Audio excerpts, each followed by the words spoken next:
being in jail wasn't so bad. It was kind of like camp. You just can't leave, you know?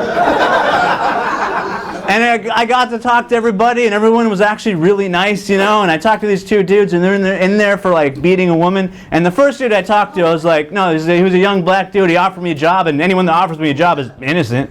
So I was just like, yeah, you didn't do it. What was the job? He offered me a job, a sales job, doesn't matter. You know. And then there's this other dude that was an older black guy, and he went to the phone and called the woman he said he didn't beat. And the first thing he says is, "Bitch, I'll kill you." That guy did it. Hello. Hi, my name is Chris Adams. Welcome to the show. Thank you for watching. All my socials are at Comic Chris Adams if you'd like to find me and add me.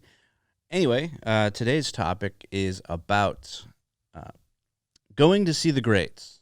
Now, I went this weekend and got to see Norm Macdonald perform, which I'm a huge Norm fan. I've watched so much of his work online. I love the YouTube channel I'm Not Norm, which, by the way, isn't Norm, but it's just a super fan that compiles some of his best material together. And it's so important as someone that works in the artistic field. That's what I work in. But I'm sure it's also important for other fields as well, but it's important to study the people that you admire and try to learn from them because they have something to teach you. And before I got into stand-up, I would read about stand-up history, I would read about the people that came before, and I would watch their material and try to really understand the technique. Not their jokes, because it's very immoral to steal jokes. You shouldn't do it. I know there's some comics that do, but they always get found out, and they will always be called out, especially if they come here to LA or New York, where people take it for real. Like, people will beat you up if you steal their joke in LA and New York. So don't do that. Just a warning to anyone that is new. It's not good to steal people's jokes. But coming up, I was inspired by a lot of different comics. And so I would sort of sound like them, which it wasn't any of their material. It was still my own, but I just didn't know how to perform. And so, for example, I know that one of my favorite writers, Hunter S. Thompson, would copy word for word his favorite author because he wanted to figure out how to write properly or how to be great at writing. And I say try to avoid sounding like people because it definitely wasn't something that I would look back on it now and just be embarrassed that I sounded like the comics that I was influenced by.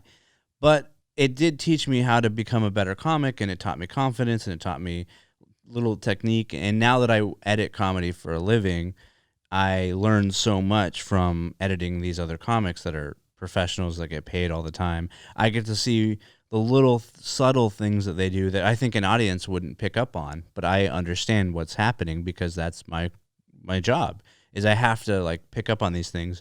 And I now add those little tricks. Again, I have to stress, not the material, just the technique. There's cadence. There's why did someone pause? Why did someone look at that moment? Did that add to the joke? There's so many subtle things that are very important to a comedy set that aren't even the words. Like, you have to be the best at performing not just the words, but it's basically communication. It's something that I learned, and I was actually always good at, even in high school, because I took a speech and debate class because I was like, I love talking in front of people. Like, this is something that I enjoy. And so I learned early on that I had the ability to talk without fear in front of people. That's a lot of people's number one fear. But what I didn't have was the understanding of comedic timing and all these techniques, and that before I even did comedy, I would watch stand-up religiously to try to figure out what is happening here. How are they doing this awesome thing?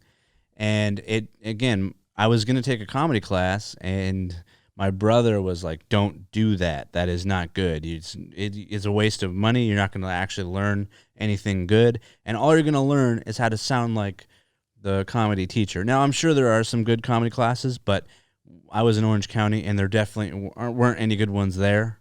But, if I had been in LA, maybe I would have taken one if I had been in Los Angeles at the time coming up. But so instead, I learned by doing, and it was a frustrating process. But my brother said, best advice he ever gave me was just do it for 4 years. And if you still are doing it after 4 years, you want to be there. you're gonna probably suck for 4 years. Or even if you succeed, it's gonna be embarrassing to you later when you look back and think, oh wow, that was not at all what I wanted to talk about, or how I wanted to sound, or the story I wanted to tell, or my point of view changes. And every year, actually, my point of view does change because I grow as a human being, and I add that to my comedy. And so, don't be afraid to take chances, and definitely watch. If you're new at it, definitely watch people that you admire, because you can learn so much, and then not from them telling you anything, but just from watching them perform live. I can't stress this enough. You got to watch people live, because people on a camera, on a little screen, it's funny, but it's not the same as seeing someone be able to work an audience.